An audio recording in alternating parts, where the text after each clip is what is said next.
All right. Here we go. Here we go. Here we go. Good morning, good afternoon, and good evening. Welcome down the security rabbit hole to episode 703 of the Down the Security Rabbit Hole podcast. This is Raf. You'll recognize down below me as Mr. James, and over that way, that's Gadi, who's back. Guess who's back? Back again. Gadi's back. Tell your friends. All right, that's as much rapping as I'm going to do, because Eminem will come back and punch me in the face for doing his lyrics such bad justice. But all right. Over the last couple of weeks, there's been a lot of talk about AI, and then Anthropic has decided that they're going to not release, but sort of release something that is potentially either, depending on which camp you're in, a lot of marketing hype, or the end of the vulnerability world, or maybe somewhere in between. And who to have better on the pod to talk about this than Gadi, who I actually watched one of the videos from Unscripted. If you guys haven't seen this, he's posted them all. Unprompted, sir. Unprompted, unscripted. Sorry, unscripted. This is unscripted. That was unprompted. This is. Anyway, so Unprompted, a great con. And I watched this going into a meeting with a bunch of security leadership end of the week, the week of, let's see, 14, 13, go, the 10th, 9th and 10th. I had a bunch of meetings, and of course, all of this came up. And the question is, okay, where are we on the continuum of the world ending? Gadi, can you give me, because I think people probably already know you, but give me a 10-second update of who you are, because I forgot to introduce you. Sure. So I'm Gadi. I've been in security now for who knows how long. I've been a CISO, I've been a vendor, I've been a consultant, I've been in certs, I've done threat hunting, I've done strategy, whatever. And right now, I'm the CEO, co-founder of Gnostic, KNOSTIC, where we defend coding agents, MCP, and the rest of it.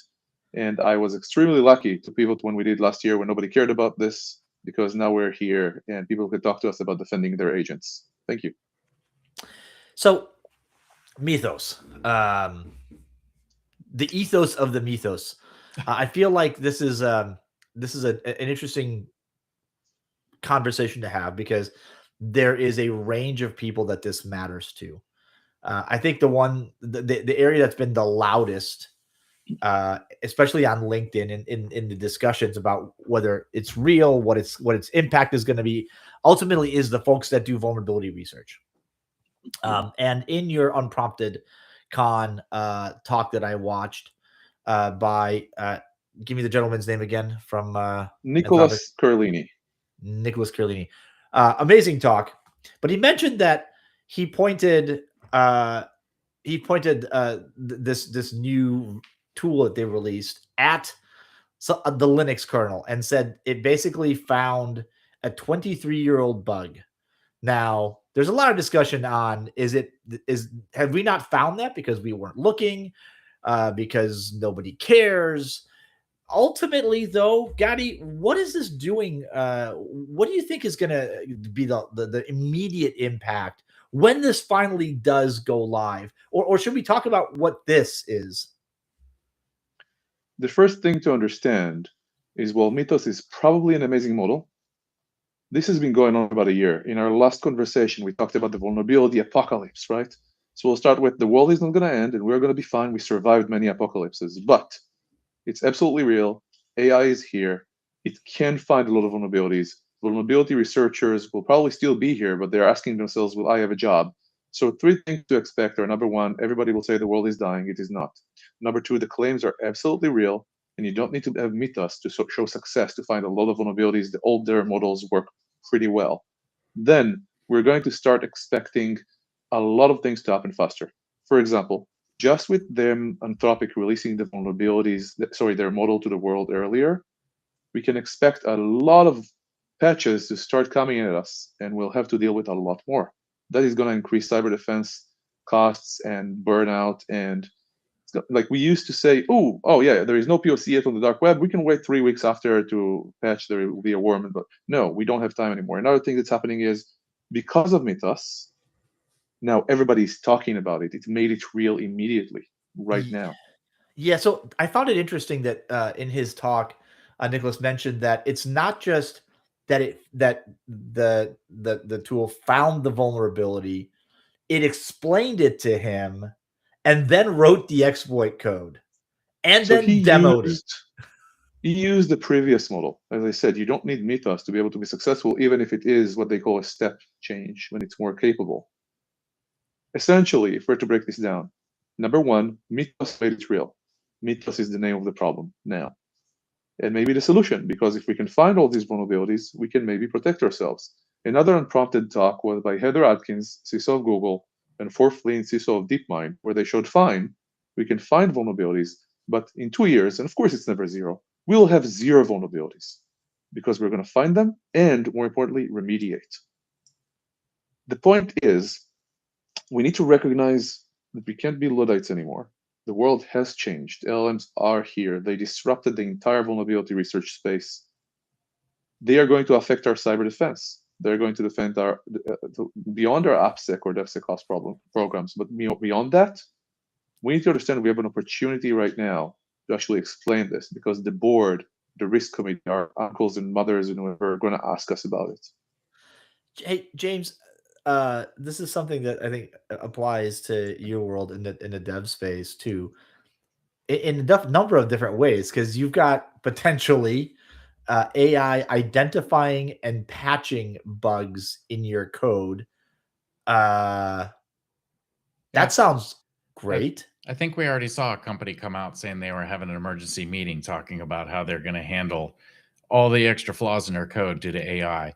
But yeah, I mean, it's going to be interesting to see. I'm also curious to know, like from an application standpoint, what's the attack surface that this is covering, right? Because sure, I can point it to a code repo and it can go through and look for stuff. I can point it to a web app, but it's not going into the authenticated space. It's not, there's a lot of stuff that it's not necessarily getting at. So if I think back to everybody's custom applications, how much does this affect that versus, you know, the supply chain side of it of, okay, I'm going to go hammer all those third-party components that are open source and the code's available, right? Like it's just exaggerating that side of it, but I'm not sure, you know, my website's got authentication at the front of it.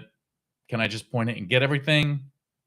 Or is it going to miss all that stuff? I'm still kind of curious to see from an enterprise, like application standpoint, from that perspective, how much of an effect that's going to have. I think we need to break it down into capabilities.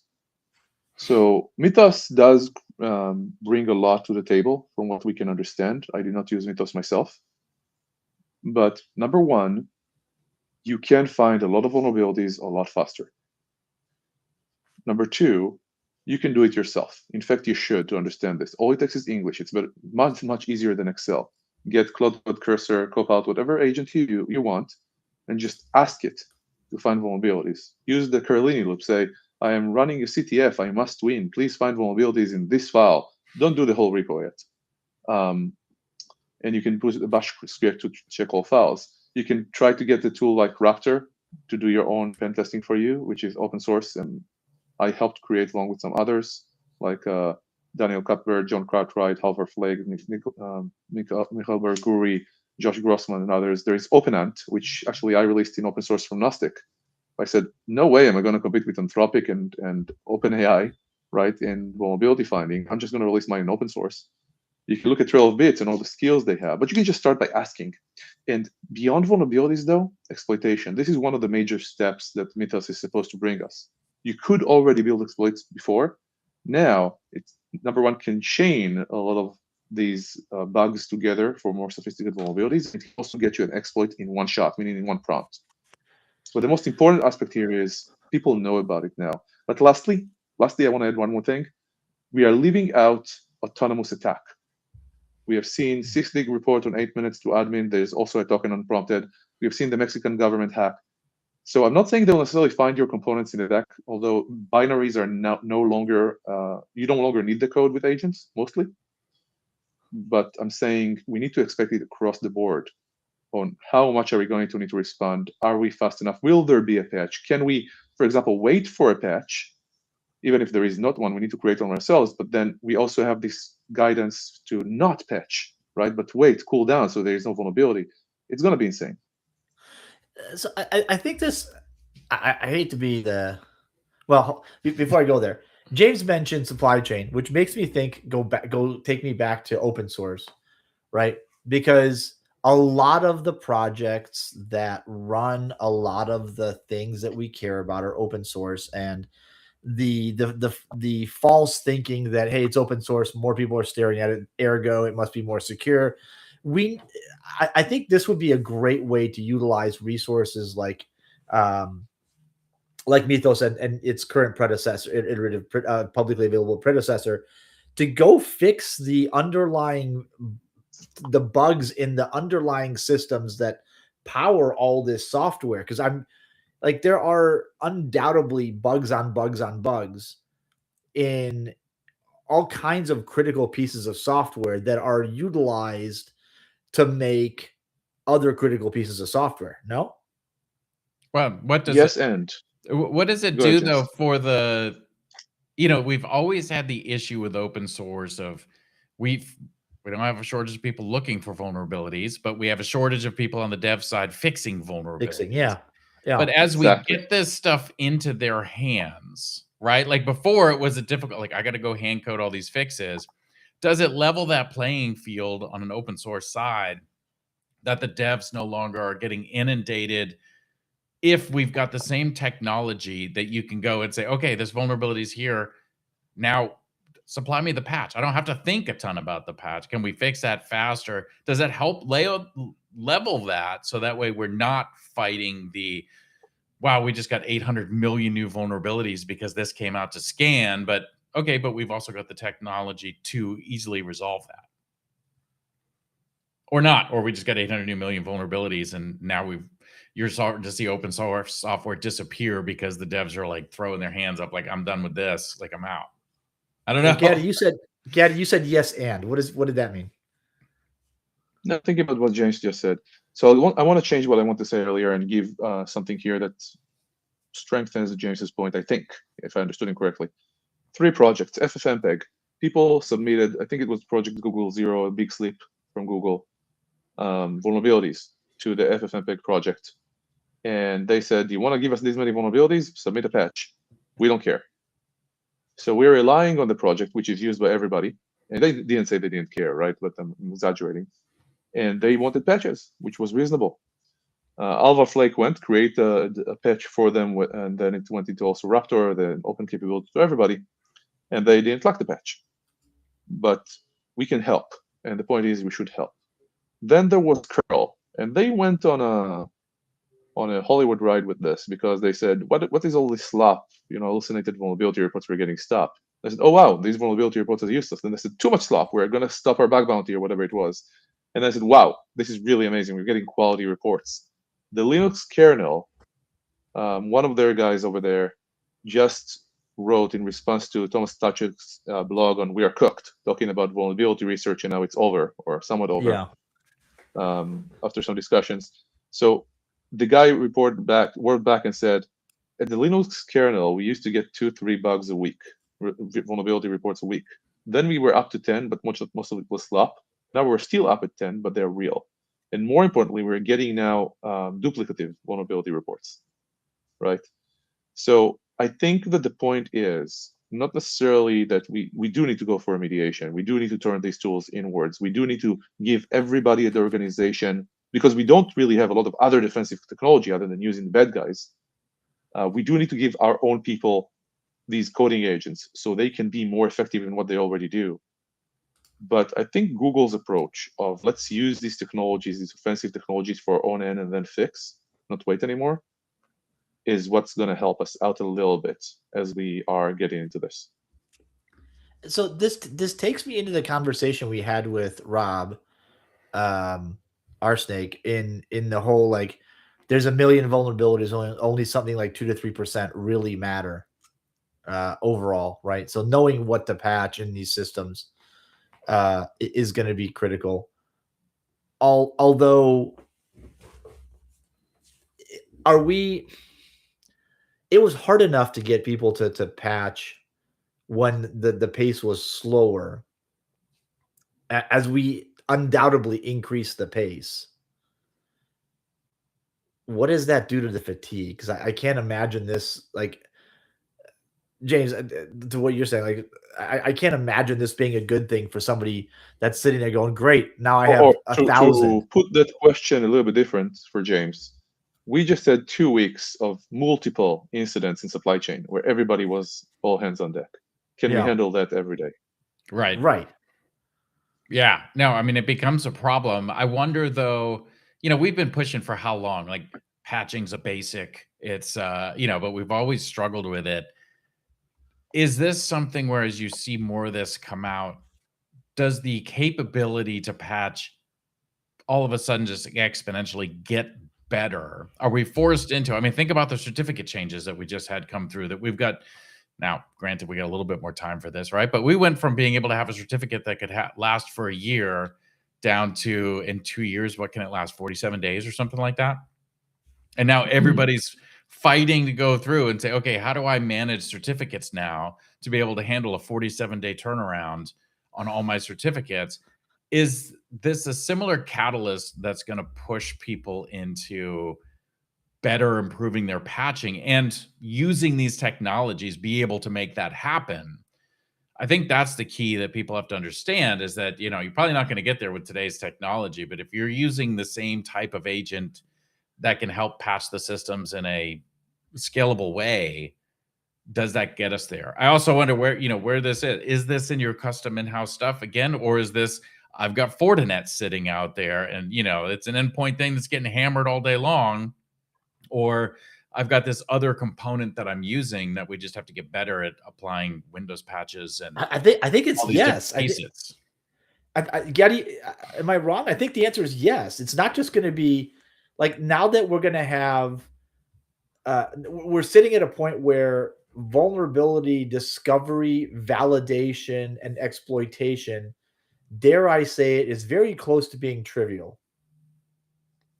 Every bug is an important bug because now we can chain things easier. Now it's, harder, a little bit easier to find those RCEs, and now that we can potentially have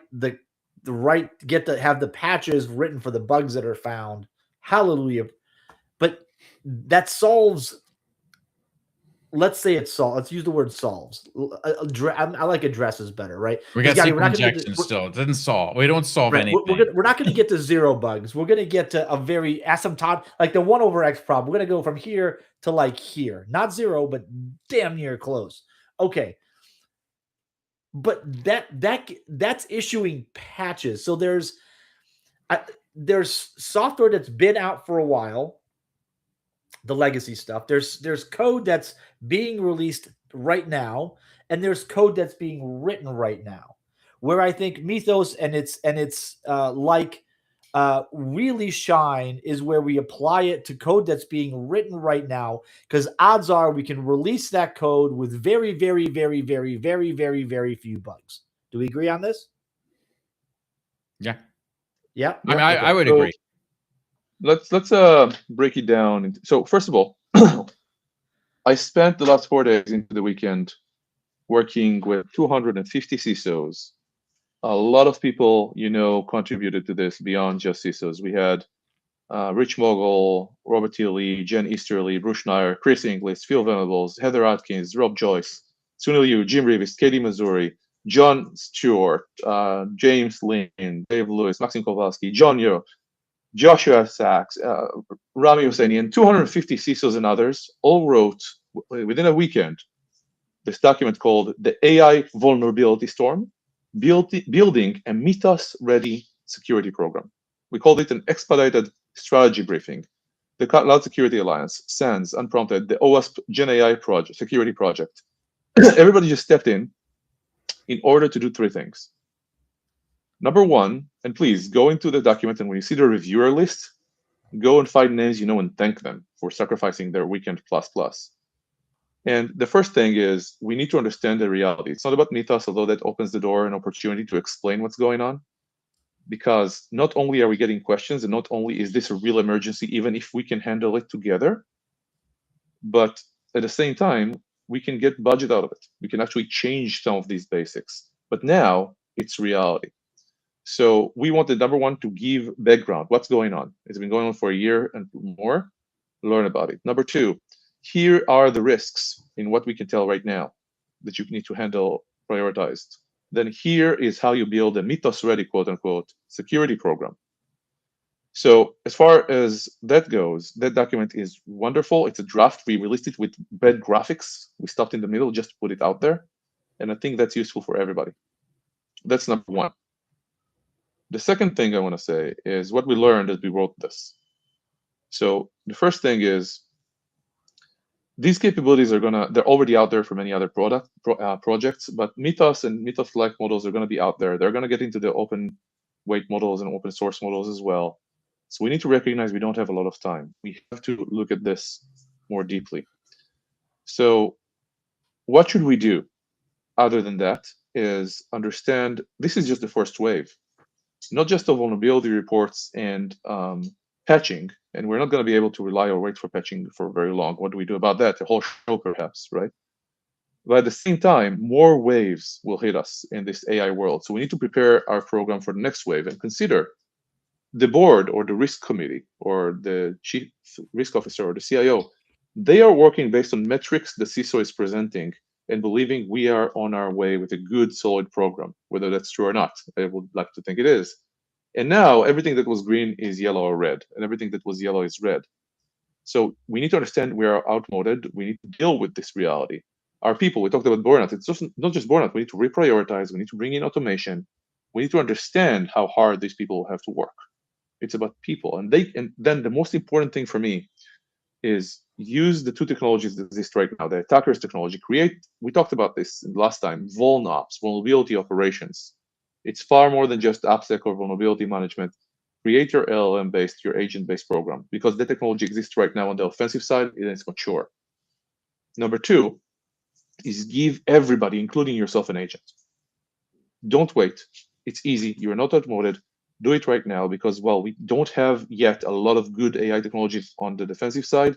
We can accelerate, depending on the task, 2 times to hundreds of times what we all do, whether it's in GRC or incident response or pen testing or anything else. These are the two big things. And the last thing I want to kind of mention is, I suppose, that we need to also look to, and you know how I don't like the basics. We always think the basics are the panacea. But we need to increase the focus on the basics to mitigate what we can't fix, to focus on what we can't fix with the basics, because we're never going to have perfect basics.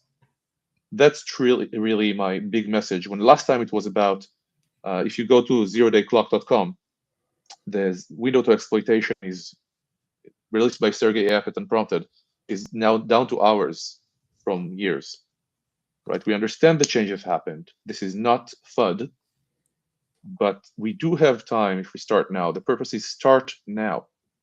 That's what truly matters. And in the document, you can look at your risks. You can look at the board communication around this. You can look at the various controls you can implement in a program right now. That's truly what matters. Start now, because you can, and you can't afford not to. So I like how you wrap that up. I do want to, because my brain keeps coming back to, I think in these thirds, right? You've got the world that we live in the reality for a lot of people that listen to this podcast, and I'm there with you guys, is, like I said, you've got this legacy code stuff that's been out there for a while. You got stuff that's being released now and stuff that's being developed now. We can take the stuff that's being developed now and point these LLMs at it and release software that is very, very, very, very close to bug-free, right? Very, very close. That's a great application to stop the wave from continuing to crash over, right? The wave doesn't need to get bigger. If we can all agree that, hey, this is now a good time to adopt these technologies so that we stop releasing mountains of bugs, Because on the back end, these AI platforms are going to find them. They are going to find them. So we should use them as the defenders to identify them before they go live and become legacy code. So now we're addressing the stuff that's happening now or being written now, the stuff that's being deployed now, the stuff that's top of mind that somebody's still thinking about. I think we need to put a big concerted effort around identifying, validating, and then creating fixes for, and then finding the shortest path from another critical vulnerability in the Linux kernel. Okay, now the patch exists. That's great, but how do we get it at broad scale? So you got to think patch and priority, right? So to work in those priority systems. And then for stuff that's been out for a long time, it's patch where applicable, priority. And then I think the thing that I don't think AI is doing for us right now is how do we, and you hinted at it just a second ago, Gadi, what's the mitigating factor? Like, what do we do in the meantime? Right? Because there's a lot of systems out there that we're going to find vulnerabilities for, critical ones that are in places that can't just readily be, tomorrow I'm going to patch it. Things in healthcare networks, things in energy sector, things in critical infrastructure and banking, these like things that require that are not at the place where we thought we would be like, oh, just, create a patch and create a new system, move all the traffic over, decommission the old systems, problem solved. Like we're not there. So the part where we have to not only identify the bug, create the patch, or validate it, create the patch, figure out a way to distribute it and prioritize, but now the mitigant. Are we getting any help on that part?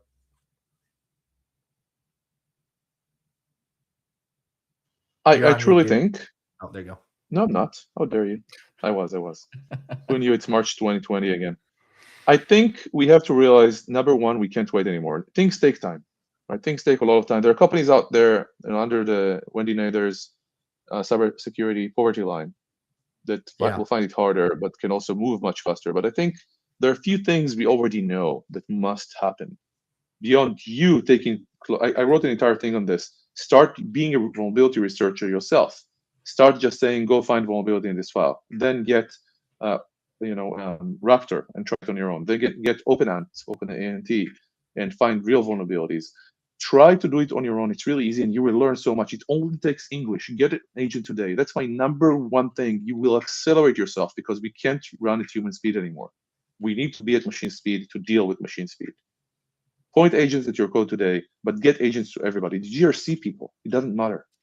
You can take audits that took you, collecting audit information that took you a week into an hour or 5 minutes.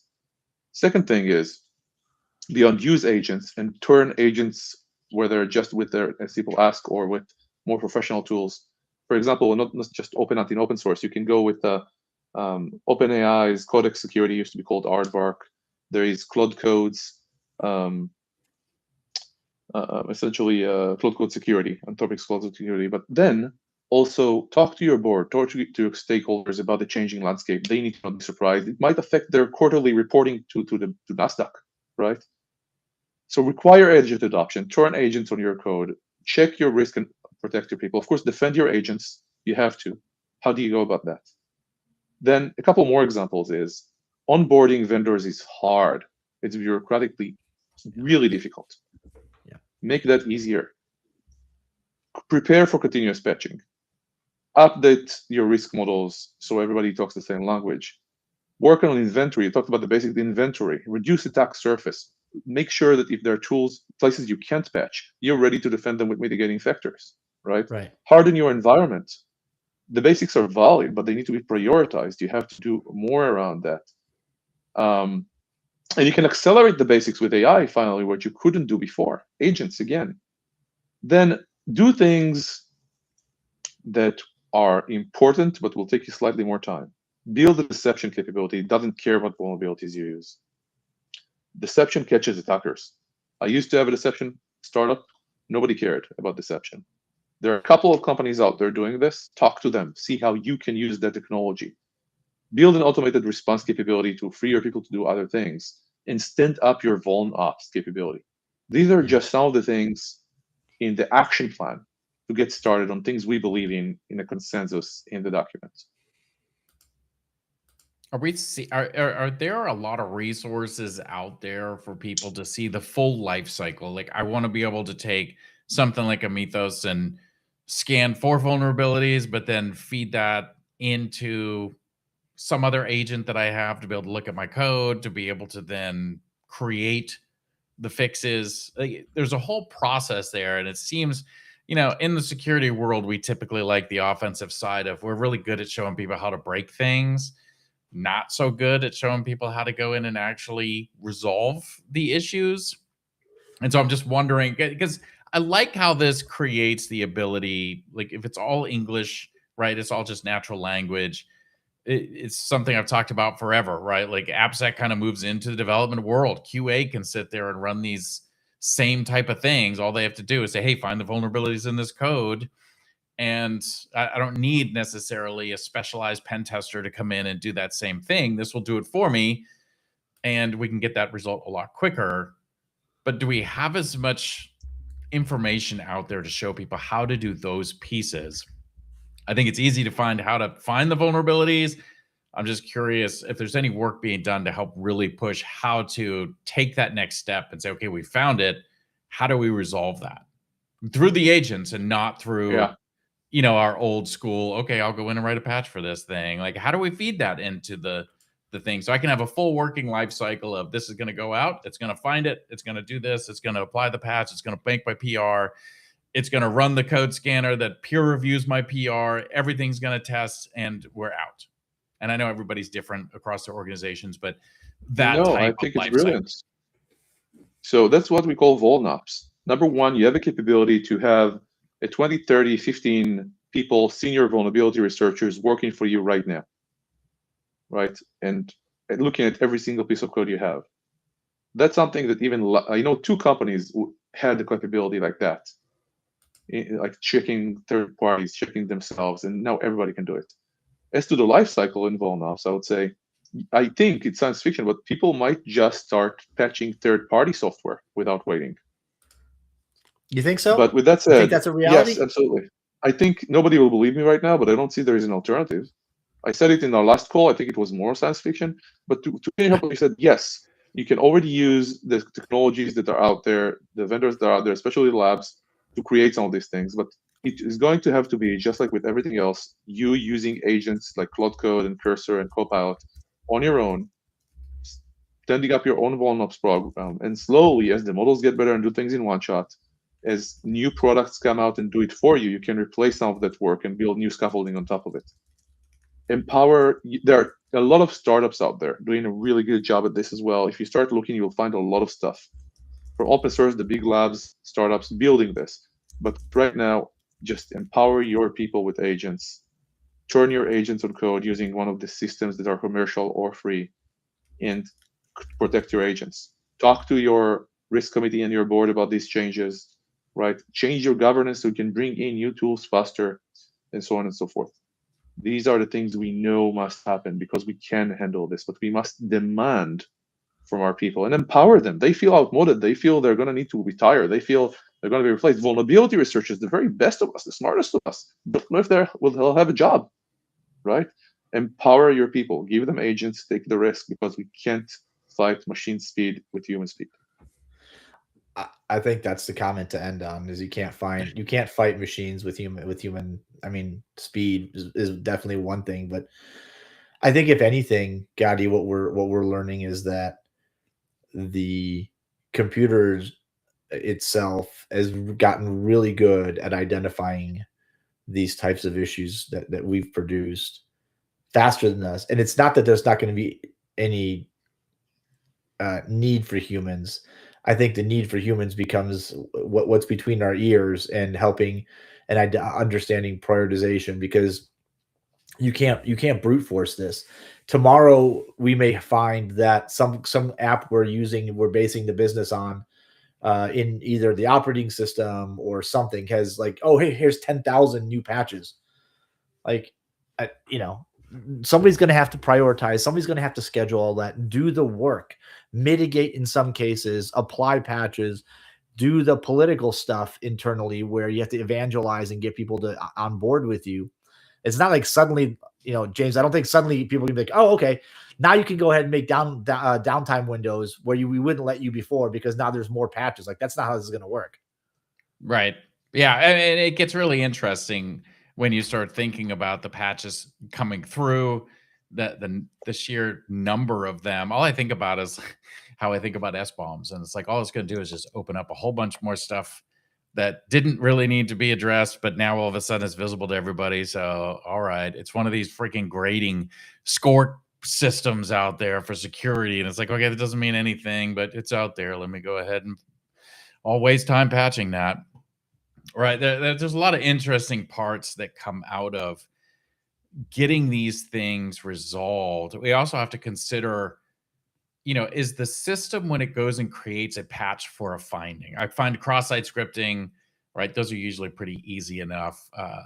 But is it taking into account the logic when it creates the patch? Is it taking into account the other 500 patches that are going into place that when it goes to say, okay, I've had this issue, here's the patch for it, you still have to review that to make sure, did it just pull out logic that existed there beforehand? I mean, I've seen, I was using a system 2 weeks ago, and I had some if logic in there for something. It's actually a stupid test lab, so it was doing something vulnerable, not vulnerable.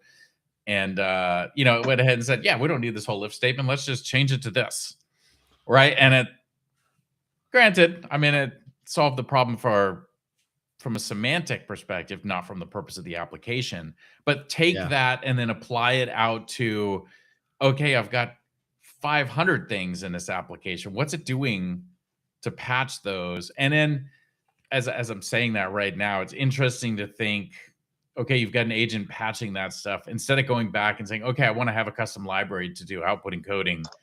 Instead, this thing's just going to be like, well, just patch it this way all over the place. And we've got 1,000 Band-Aids covering these things.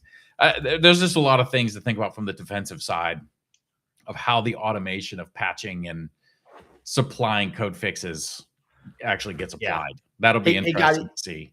Hey, Gadi, as we've run out of time here, I want to ask you, give you the final word here, because this is just real quick. Based on what we've just talked about, am I crazy to think that this is going to give the attackers so much of an edge over defenders, at least at the beginning? Absolutely. You're not crazy. It's exactly what's happening, and it's just the first wave. It's not that we can't handle it. It's not that we won't deal with it. It's not that we won't build defenses, but we have to start now. Yeah. I think that, again, you can already start now. Let's get together and do it. But the fact that I'm trying to calm people down doesn't mean it's not a real. We have all survived 20 apocalypses, okay? But it is a real one. Like Y2K. Oh my God, what do? We deal with it, and oh, nothing happened. Why did we waste time and money on you? This is real, but we have to do a little bit more about it. Yeah. All right. Well, that is a great place to end. Once again, thanks for jumping on short notice to talk about it. I mean, this is I feel like we do something revolutionary now in this space every couple of days. So here's the keeping up and not getting further behind. So Gadi, thanks for joining us. James, has been eye-opening again. I don't know how many more times I need to say that. Thank you. Here we are. And thank you for the opportunity. And of course, if people are interested in protecting their agents, please talk to us at Agnostic. Yeah, give Gadi a shout, because I think it's I think this is gonna get weirder before it gets more sane. So thanks, folks. Thanks for listening. This has been another Down the Security Rabbit Hole podcast, episode 703. Give us a like and share and all the cool things that other kids tell you to do to keep us going. And we'll talk to you guys another time, another place on another Down the Security Rabbit Hole podcast. Ciao, y'all. Bye-bye.